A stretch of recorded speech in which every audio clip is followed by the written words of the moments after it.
Height and distance में आज हम आप सभी लोगों को कॉन्सेप्ट बताते हैं। दो जो है राइट एंगल ट्रायंगल काम करेगा। एक जो है 30, 60, 90 के साथ और दूसरा राइट एंगल ट्रायंगल 45, 45, 90 के साथ। तो इसमें क्या ध्यान रखना है कि अगर ये 30 अंश है तो 30 अंश के सामने की भुजा 1 यूनिट होगा और 60 अंश के सामने की भुजा घड़ी में 3 यूनिट होगा और जो कर्ण होगा कर्ण की वैल्यू 2 यूनिट होगा। और 45, 45, 90 में क्या याद रखना है कि 45 के सामने की भुजा 1 होगा और ये भी 45 के सामने की भुजा 1 होगा और 90 के सामने कड़ी में 2 होगा। मान लीजिए आपके पास क्वेश्चंस आया, कोई भी क्वेश्चंस आया, ऐसे फिगर बना कि ये जो है कोई पिलर है या स्तंभ है जहाँ आप खड़े हैं। यहाँ से आप देख रहे हैं कि पिलर की तरफ कोई कार आ रहा है तो आप 30 अंश का कोण बना रहे हैं और कुछ देर के बाद जब वो डी पे आ गया तो पिलर के साथ वो 60 अंश का कोण बना रहा है। तो उस कंडीशन में जो ऊपर वाले कॉन्सेप्ट हैं उनका आप अप्लाई कैसे करेंगे, तो आपको ये देखना था। हमने बताया कि 60 अंश के सामने कड़ी में 3 यूनिट है और ये जो है 1 यूनिट है। यहाँ देख रहे हैं कि 30 अंश के सामने भी कड़ी में 3 यूनिट है। तो आप क्या करेंगे कि भाई हमने तो बता रखा था कि 30 के सामने की भुजा 1 यूनिट होती है और 60 के सामने की भुजा कड़ी में 3 यूनिट होती है। 60 के लिए हमने बता रखा था कि 60 के सामने की भुजा कड़ी में 3 है और 30 के सामने की भुजा 1 है। तो आप देख रहे हैं कि एक ही फिगर में अगर ए बी की बात हो रही है तो ए बी एक ही फिगर में समान होना चाहिए, क्योंकि स्तंभ की ऊंचाई एक ही फिगर में अलग अलग नहीं होगा। तो यहाँ जब कड़ी में 3 था और यहाँ 1 था तो इसको समान करने के लिए हमने इसमें जो है कड़ी में 3 का मल्टीप्लाई कर दिया। और किसी भी रेशियो में अगर कड़ी में 3 का मल्टीप्लाई करेंगे तो सभी रेशियो में करना पड़ेगा, सभी भुजा में करना पड़ेगा। तो 1 यूनिट में अगर कड़ी में 3 का गुणा हुआ तो कड़ी में 3 में भी कड़ी में 3 का गुणा हुआ। तो कड़ी में 3 गुणे कड़ी में 3 कितना हो जाएगा? 2 हो जाएगा, 3 हो जाएगा। यहाँ सी से लेकर के ए तक का डिस्टेंस 3 हो गया और डी से लेकर के ए तक का डिस्टेंस 1 हो गया और ए बी की जो वैल्यू हो गई वो कड़ी में 3 हो गया। तो आप देख रहे हैं कि पूरे डिस्टेंस अगर 3 है उसमें से 1 माइनस करेंगे तो हमको सी डी का डिस्टेंस आ जाएगा।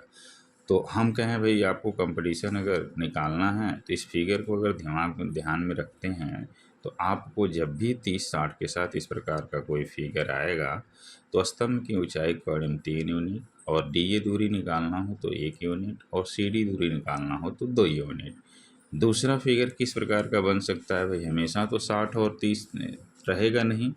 दूसरे वाले फिगर में हमने बना के बता दिया कि भाई 30 है और आगे बढ़ने पर 45 है, तब क्या करेंगे? तो आप कहेंगे भाई 45 के लिए 45 के सामने भुजा 1 यूनिट होता है, ये भी भुजा 1 यूनिट होगा। और दूसरा 30 अंश के लिए हमने कहा 30 के सामने 1 होगा और ये कड़ी में 3 हो जाएगा। इसमें तो पहले से ही बराबर है, जब पहले से बराबर है तो हमको गुणा कराने की कोई आवश्यकता नहीं है।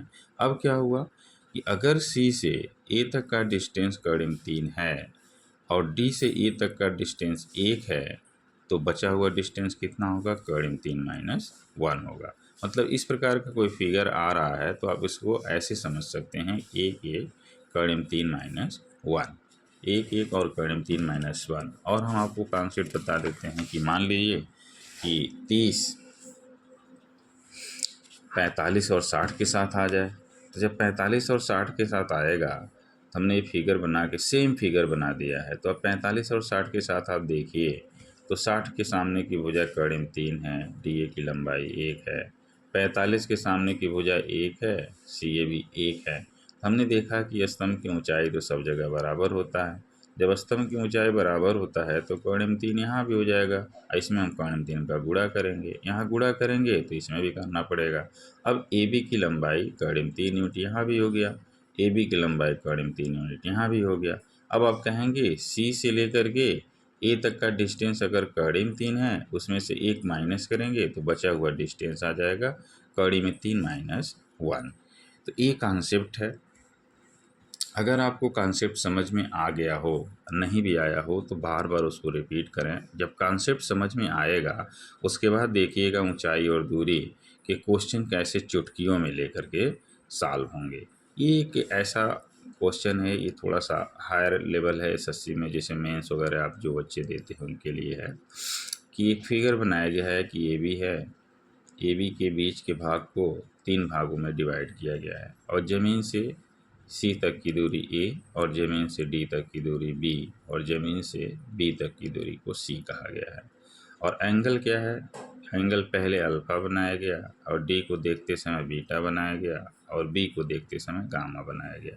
तो ए से लेकर के ओ तक का डिस्टेंस यक्स और ए बी सी में क्या रिलेशन होता है। अच्छा, एक चीज़ और ध्यान रखेंगे, alpha plus beta plus gamma की वैल्यू 180 आना चाहिए। Alpha plus beta plus gamma की वैल्यू 180 आना चाहिए, तब जा कर के यक्स की value root over A B C upon A plus B plus C होगा। अगर ये कॉन्सेप्ट समझ में आ गया होगा तो अब देखिएगा हमने क्वेश्चन कैसे इस पे आसानी से बना दिया है।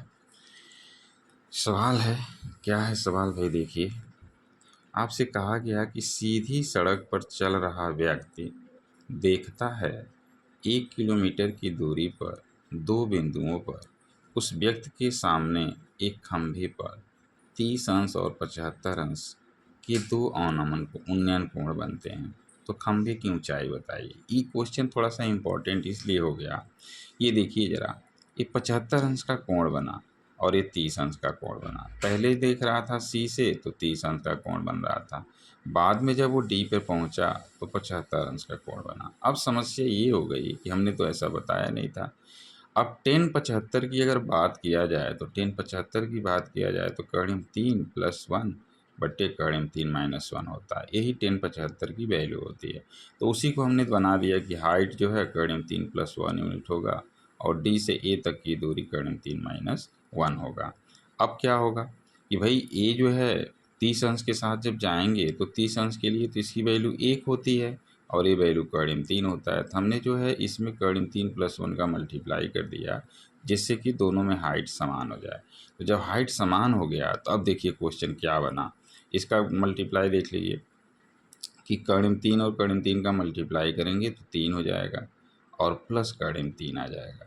तो ये पूरी दूरी 3 प्लस कड़िम 3 है, उसमें से कड़िम 3 माइनस 1 घटा देंगे तो सी से लेकर के डी तक की दूरी 4 आ जाएगा। क्वेश्चन में कह रहा है कि सी और डी के बीच की दूरी 1 किलोमीटर है, तो हमने उसी को बना दिया कि 4 यूनिट की वैल्यू अगर 1000 मीटर है, 1 किलोमीटर का मतलब 1000, तो 1 यूनिट की वैल्यू 250 मीटर होगा। और पूरी ऊंचाई कितना है, कड़िम 3 प्लस 1 यूनिट, तो कड़िम 3 प्लस 1 यूनिट का गुणा कर दीजिए तो 250 और ब्रैकेट में कड़िम 3 प्लस 1 मीटर आ गया। अब देखिए क्वेश्चन कितने आसानी से आ गया। अगर ये कॉन्सेप्ट यूनिट वाला समझ में अगर आपको आ रहा है तो हमेशा 75 नहीं देगा, 60 और 30 के साथ, 45 और 60 के साथ, 30 और 45 के साथ ही क्वेश्चन देता है। कभी कभी एक आध क्वेश्चन जो है हायर लेवल टाइप के आ जाते हैं। ये देखिए क्वेश्चन नंबर 4। क्वेश्चन नंबर 4 क्या है, एक झंडा जिसकी ऊंचाई 20 मीटर है कि दोनों तरफ खड़े दो व्यक्तियों से झंडे के शिखर का उन्नयन कोण 30 अंश और 60 अंश है। दोनों व्यक्तियों के बीच की दूरी क्या है, हमने फिगर बना दिया। ये बीच में झंडा है, खड़ा है और एक व्यक्ति इससे इधर इस साइड में है और एक व्यक्ति यहाँ से इस साइड में है। पहला व्यक्ति मान लीजिए अगर 30 अंश का कोण बना रहा है, दूसरा व्यक्ति मान लीजिए 60 अंश का कोण बना रहा है। तो हमने वही कॉन्सेप्ट यूज किया कि भाई 60 के सामने तो कड़िम 3 होता है, बाकी जो दूरी 1 होता है। लेकिन 30 के सामने यहाँ 1 हो रहा था तो हमने कड़िम 3 का गुणा किया, यहाँ कड़िम 3 हो रहा था तो कड़िम 3 का गुणा किया तो 3 हो गया। अब आपको पता चल गया कि एक व्यक्ति 1 यूनिट की दूरी पर खड़ा था, दूसरा व्यक्ति 3 यूनिट की दूरी पर खड़ा था और दोनों व्यक्तियों के बीच की दूरी 4 यूनिट हो जाएगा। तो इसका मतलब हो गया कि 4 यूनिट की वैल्यू आपसे पूछा गया है। क्वेश्चन में कह रहा है कि इसकी ऊंचाई कितना है भाई, झंडे की ऊंचाई 20 मीटर है, तो वही हमने लिख दिया कि कड़िम 3 यूनिट की वैल्यू अगर 20 मीटर है तो 1 यूनिट की वैल्यू 20 बट्टे कड़िम 3 होगा और 4 यूनिट की वैल्यू 80/3 यूनिट होगा, क्योंकि क्वेश्चन में पूछा है दोनों व्यक्तियों के बीच की दूरी। तो देखिए उसी कॉन्सेप्ट को हमने इस्तेमाल किया और क्वेश्चन कैसे 3 लाइन में सॉल्व हो गया। 5वां नंबर देख लीजिए। एक 15 मीटर ऊंची मीनार के पाद से 15 मीटर दूर स्थित बिंदु से मीनार के शिखर का उन्नयन कोण क्या होगा। तो मीनार के शिखर का उन्नयन कोण क्या होगा। अब देखिए कितना आसान हो गया कि अगर ये जो है 15 मीटर ऊंचा मीनार है और इसकी दूरी भी 15 है, तो ये बराबर आ गया, एक एक का अनुपात आ गया। अगर एक एक का अनुपात होगा तो कोण कितना आएगा, 45 अंश। चुटकियों में क्वेश्चन हो गया। इस क्वेश्चन का आंसर है 45 अंश। 6ठे नंबर का सवाल देख लीजिए। एक पेड़ हवा के झोंके से टूटकर जमीन पर अपने जड़ से 10 मीटर की दूरी पर जमीन से 45 अंश का कोण बनाते हुए है, अतः पेड़ की ऊंचाई कुल लंबाई ज्ञात कीजिए। अब बताइए जरा, ये पेड़ है, ए बी जो है पेड़ है और सी से टूटा और जो सी बी भाग है वो जमीन पे जाके लग गया और ज़मीन के साथ कितने डिग्री का कोण बनाया, 45 डिग्री का। हमने आपको बताया था 45 के सामने की भुजा एक एक और करीब 2 का अनुपात होता है। अब आप देखिए क्वेश्चन में क्या दिया है, कह रहा है कि ये पेड़ से ज़मीन पे जो लगा है वह दूरी 10 मीटर है।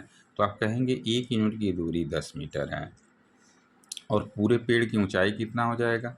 जैसे ए से लेके सी तक 1 यूनिट है और जो भाग लग रहा है यही कर्णिम 2 है। इसका मतलब है कि इसकी ऊंचाई कर्णिम 2 प्लस 1 होगा। तो कर्णिम 2 प्लस 1 यूनिट की वैल्यू निकालना है और 1 यूनिट की वैल्यू 10 मीटर दिया हुआ है।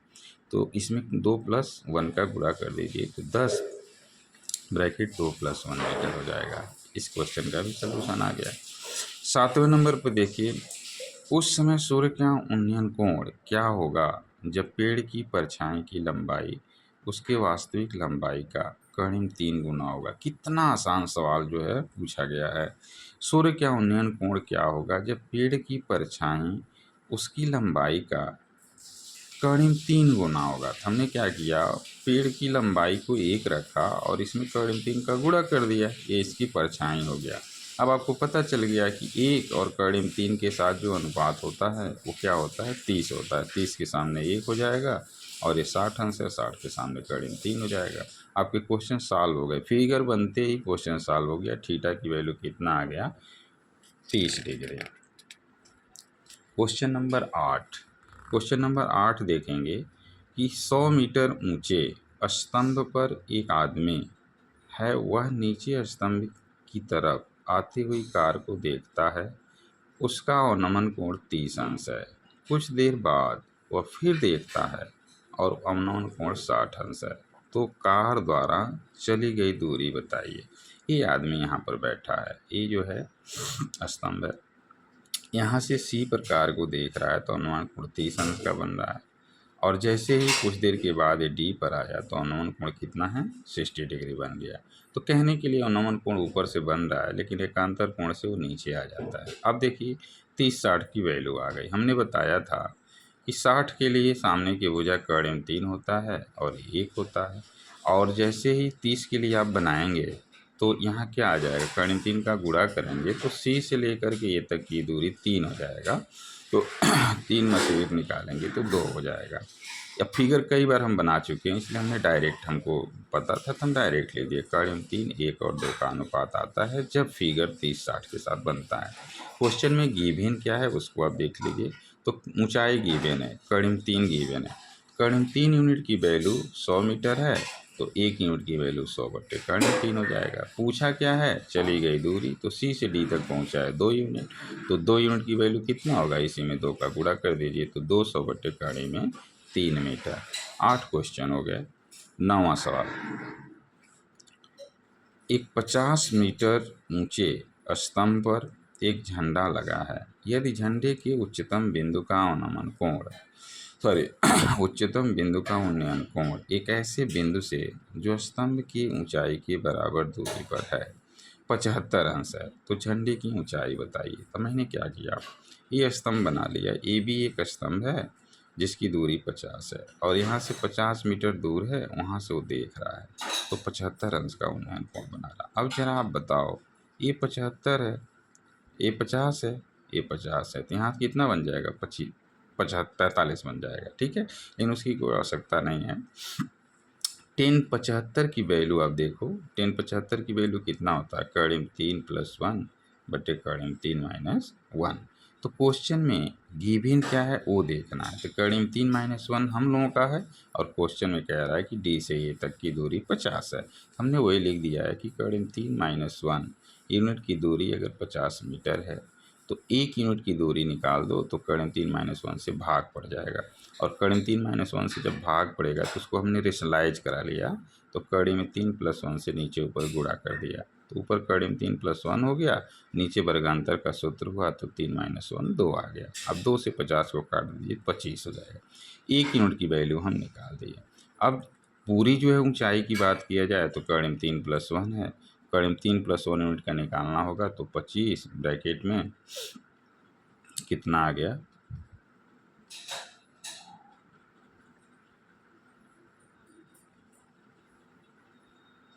इधर कड़ी 3 + 1 का गुणा हुआ, इधर कड़ी 3 + 1 का गुणा होगा, तो ये स्क्वायर हो जाएगा।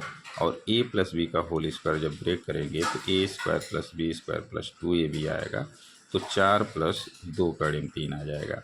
मतलब कड़ी 3 + 1 यूनिट की वैल्यू 25 ब्रैकेट में 4 प्लस कड़ी में 2√3 है। अब बताइए a से लेके c तक की दूरी 25 गुणे 4 + 2 कड़ी में 3 है, और ए से लेके बी तक की दूरी 50 है। हमके तो झंडे की दूरी चाहिए था, तो बी सी की दूरी निकालने के लिए कुल दूरी में से हमने उसको माइनस कर दिया।